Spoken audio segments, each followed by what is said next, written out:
Assalamualaikum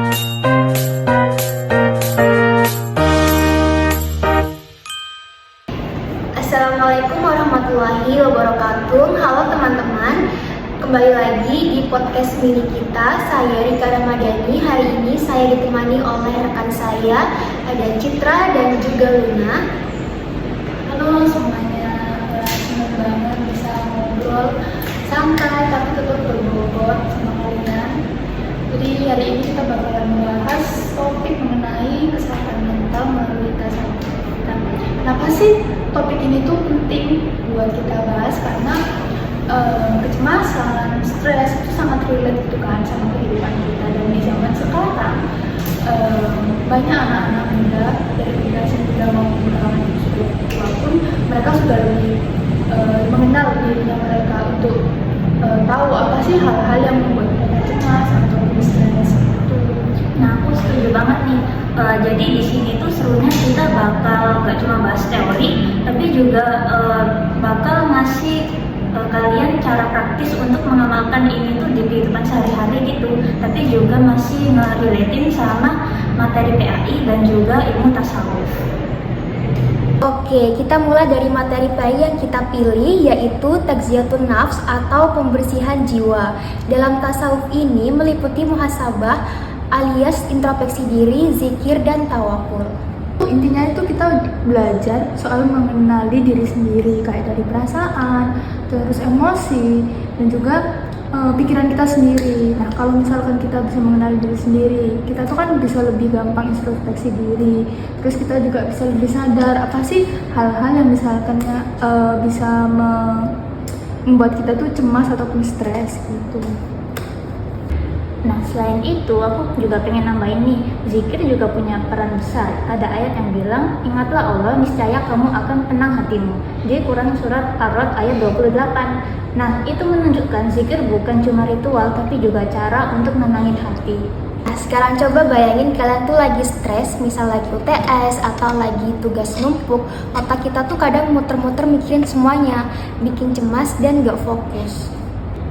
Nah, di sini tuh tasawuf itu bisa bantu zikir beberapa menit sehari, terus atau juga kita tuh juga bisa introspeksi sebentar sebelum kita tidur. Nah, hal-hal kayak gini itu bisa bikin pikiran atau stres dan cemas kita itu bisa lebih tenang gitu.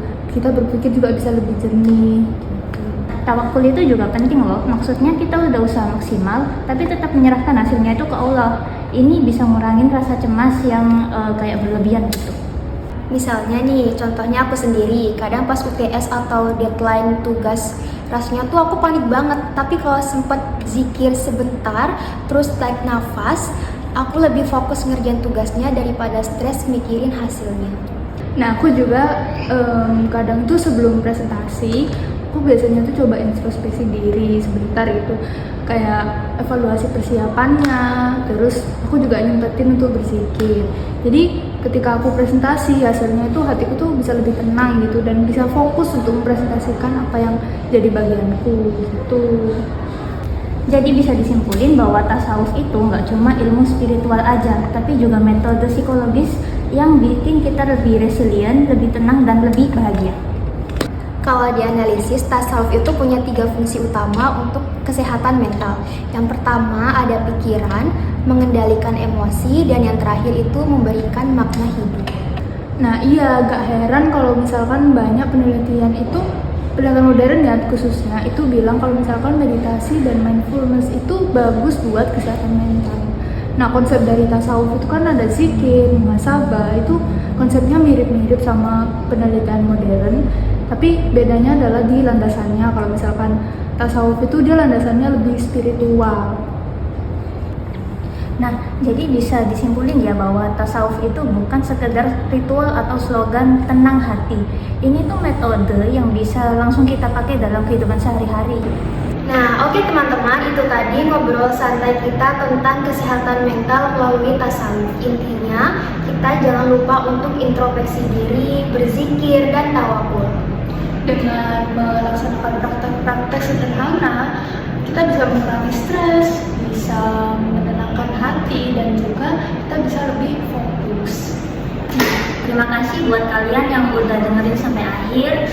Semoga ilmu yang kita bahas kali ini bisa bermanfaat dan bisa kalian amalkan di kehidupan sehari-hari ya. Terima kasih. Wassalamualaikum warahmatullahi wabarakatuh.